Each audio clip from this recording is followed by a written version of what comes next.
خېشه ما چې تا ته کوم ټیم لور درکوله دا د زوی د نه برتونه و نه ژیره وه دا یې دواړه خره وه اوس سم لا جوړ سوی دی را روان دی هو خېشه زما زوی شکر دی الحمدلله په سنتو برابر سو ژیره یې پرېښوله یا خېشه په کوم ورځ زما لور ما ستا زوی ته درکوله ستا د زوی ژیره برتونه یو شی هم نه ول زه د ژیرې والا ته زما لور نه ورکوم ای څه وایې خېشه واده ته 2 ورځې پاتې دي ته اوس دا خبرې کوې یا بابا بالکل زه د ژیرې والا ته خپله خور نه ورکوم تا واورېدل اوس موږ ته هېڅ مسله نه ده دا ستا زوی ته وایه ژیره د وخوري بالکل زموږ رشته منظوره ده زویه دا د دا خلکو خبرې ته اورې تا اوس وګوره خپل د خبرې څه واوښتل ته دی وکړه دا ژیره وخوره د 2 ورځې دپاره چې واده دې وکړي د هغې بعد به بیرته دا ژیره یې لګي یا بابا زه بالکل ژیره نه خورم دا د نبي سنت دی د نبي رشتې لپاره زه د نبي سنت ولې وخورم دې رشتې زه تېر یم الله پاک به ماته سمه رشته راکړي زه ژیره بالکل نه خورم لکه خبره واوره یو منټ راسه خبره واوره دا رشته موږ ختم وبولو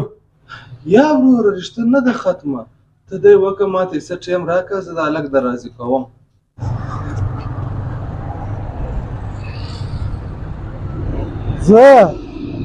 زه ته ولې دی کوې دا ډېره ښه رشته ده دا د لاسه مه باسه ښه سرمایهداره کورنۍ ده خو د 1 ورځې دپاره وخوره بیرته وروره واده چې د اوسو دا ژیره به بیرته یې لګي یا بابا دا د نبي سنت ده زه د رشتې لپاره نه خورم د دې رشتې زه تېر یم ولاړه زویه چیرې یې اخسر زمي دې راغلی ده د واده دپاره رضا شوله یا بابا دې نو اوس څه کیسې روان دي چې ما د واده لپاره ژیره وخوره ما د الله پاک په شکر رشته پیدا کړله اوس زما واده اوس چیرې بابا زما واده وسوله ستا د موبایل سپیکر په زوره کړه چې زما خبرې د خلک واوري هله زویه ورمنډه کړه په مسجد کې یو مېلمه پروت دی په عزت یې کور ته راورسوه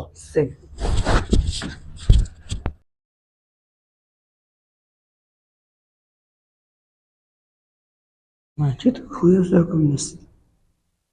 الله ماجد کې څوک هم نشته ملک صاحب ماجد ته وایه ماجد چې شاوخوا یې روم کې تللی څوک هم نه و څه وایه زویه سم دې وکتل یا دا نشي کېدلی هلته خامخا سړی سته برای ماښام نبي مبارک ماله په خوب کې راغلی هغه راته ویلې ولستي ماجد له زما یو مېلمه درغلی دی عزت به ورکړې ورسه زویه په عزت یې د ما پرې راورسوه سمه ده زویه هله بیداره ورسه سم وګوره صحیح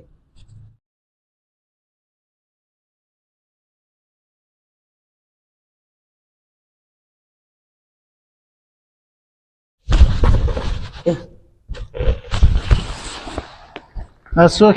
د کلي مله صاحب سره راستولی یم په مسجد کې یو سړی پروت دی وایي هغه راولي ما کلي ته ورځه